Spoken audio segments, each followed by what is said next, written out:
Dear viewers, so this is Dr. S. Rishikeshwar Raju. In this video, we are going to discuss about the MedJSAT, which is an example for the algorithm design strategy called divide and conquer strategy. What is this divide and conquer strategy? So, if a problem is given, the problem is decomposed into smaller sub-problems, which are further decomposed into smaller sub-problems and continues till there is no chance to divide those final subproblems. So the solutions of those final subproblems are again integrated in the manner in which they are divided.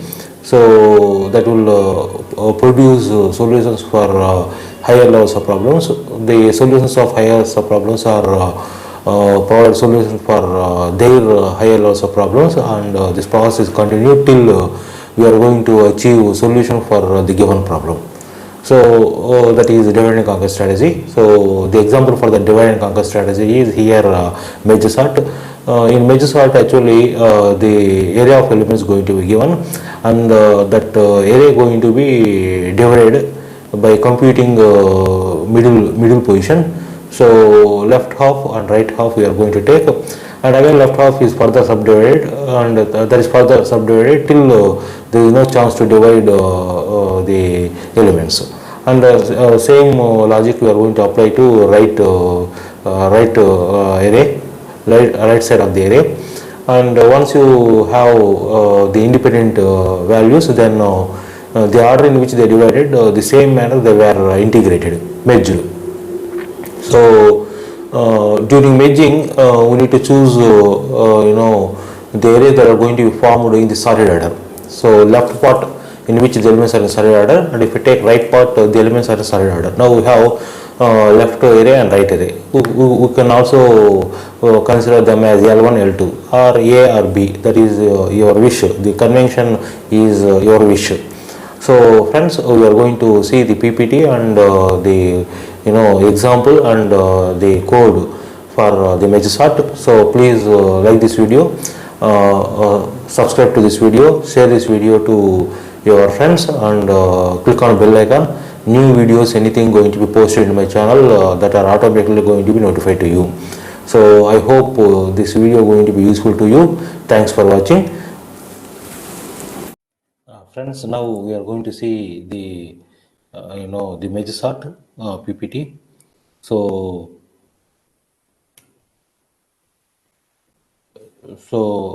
how we are going to work the MedJSAT, if you see.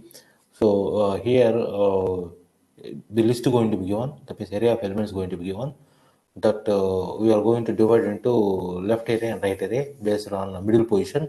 That middle position, how we are going to calculate? So left side index and right side index by 2. So the middle position we are going to get. We are based on that middle position, we are dividing into left array and right array, and the left array again further subdivided by computing middle element, and they are all further subdivided till they are not further subdivided. So this is the stage where the elements are not further subdivided. So again, this is what dividing. Now conquer, merging.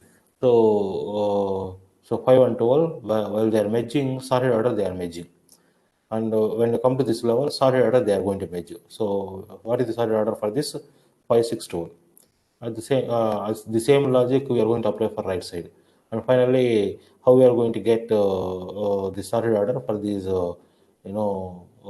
this L1, L2. So first element from L1 you compared with first element from L2. So which is smaller? Element from L2 is smaller. So that we are going to keep in output list, and index in L2 J going to be incremented. Now 5 and 9 going to be compared. 5 is smaller, so 5 we are going to keep, and I going to be incremented. Now 6 and 9. 6 is smaller, so 6 we are going to keep, and I is incremented. 9 and 12. Now 9 is less than, so 9 is going to keep in the output list, and J is incremented.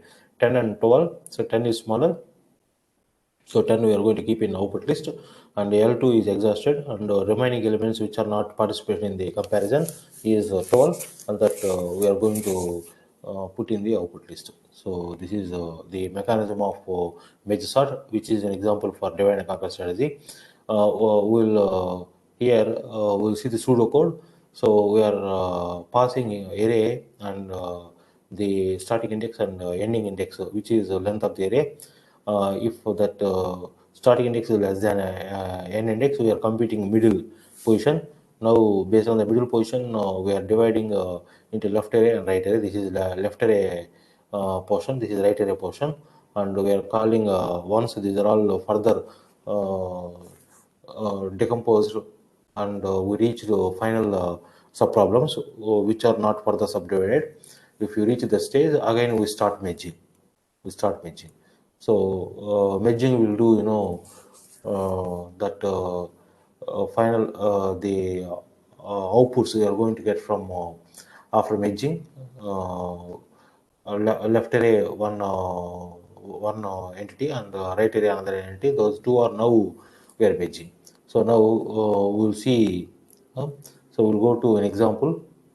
So here, if you take here, how we are going to do, that is specified in the procedure, that yeah, whatever L1 and L2 after decomposition and after merging, the elements in L1 are sorted order, the elements in L2 are also sorted in order.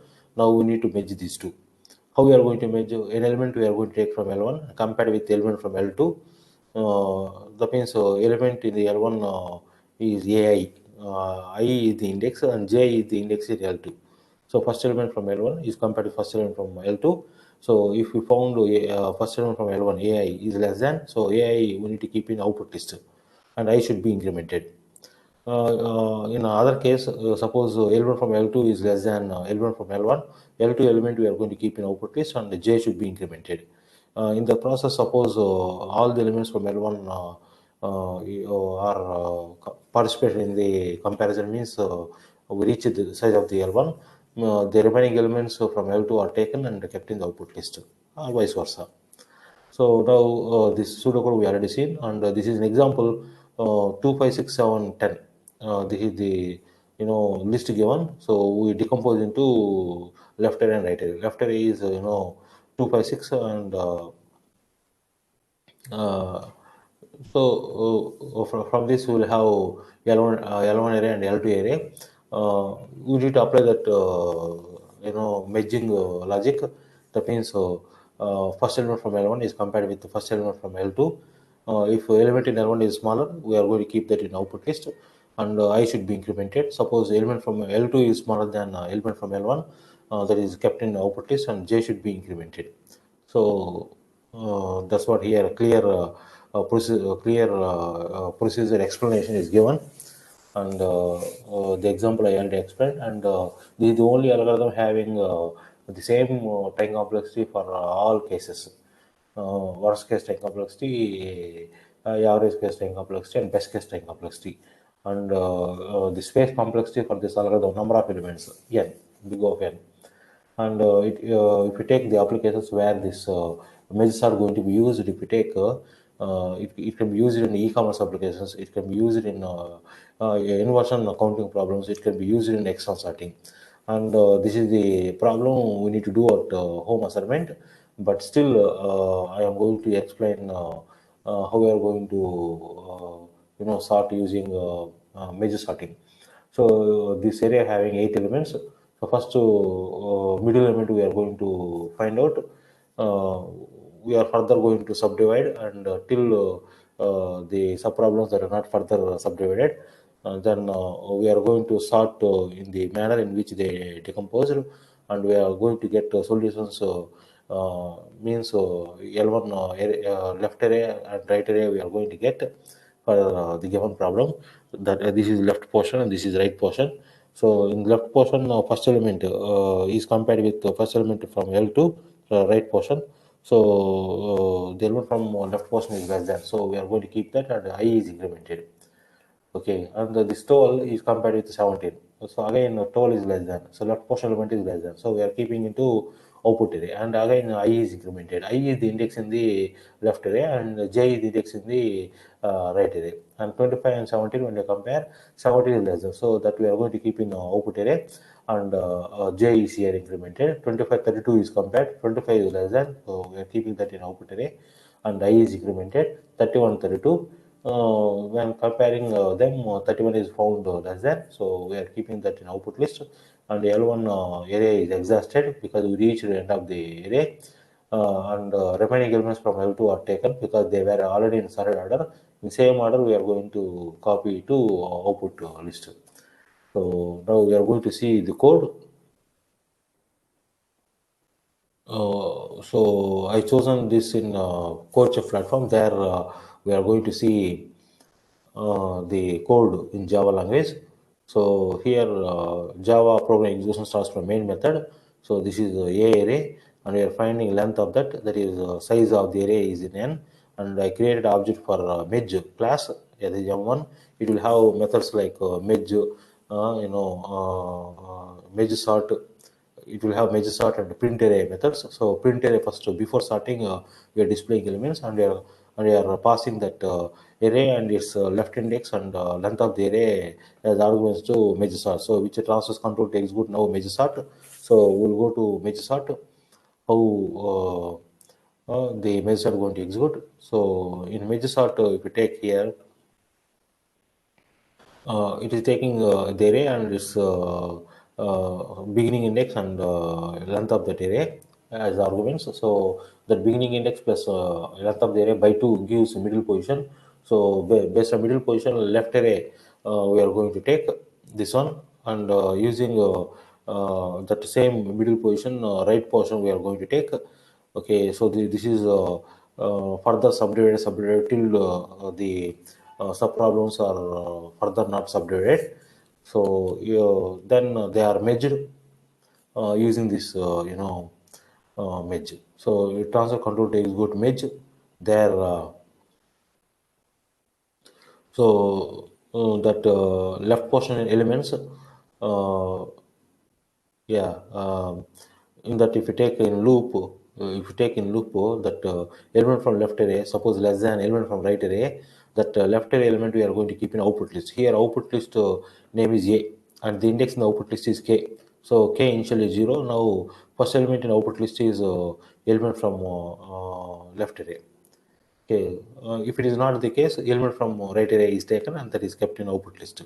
So if you are assigning a left array element, means so index of the left array I should be incremented. If you are keeping or element from right array in the output list, means so index in the right array j should be incremented. In the process, if any array is exhausted, means suppose here this is I less than n1. N1 here mid in the top of the code we already defined that n1 and n2. What is that n1 and n2?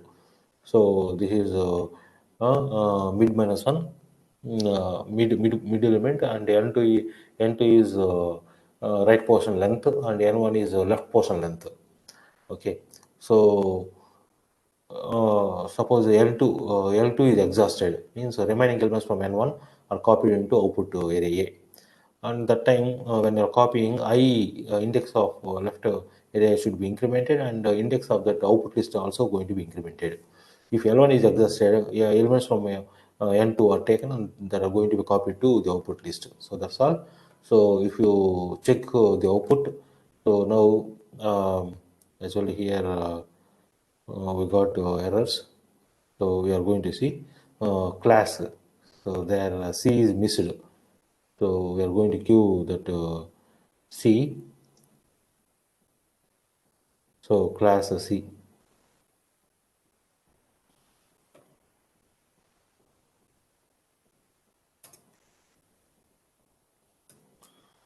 Okay, class C. So now you run, you are going to get no errors. Then we will also get the output in the fashion that the elements that you are going to pass the array, whatever you are going to pass as an argument, those elements are we are going to obtain in a sorting order. So these are the elements we passed. before sorting, and after sorting all the elements are in sorted order. Okay, so I think this video going to be much useful to you. So thanks for watching. So I am requesting you to encourage me, and in future we are going to see better videos from me.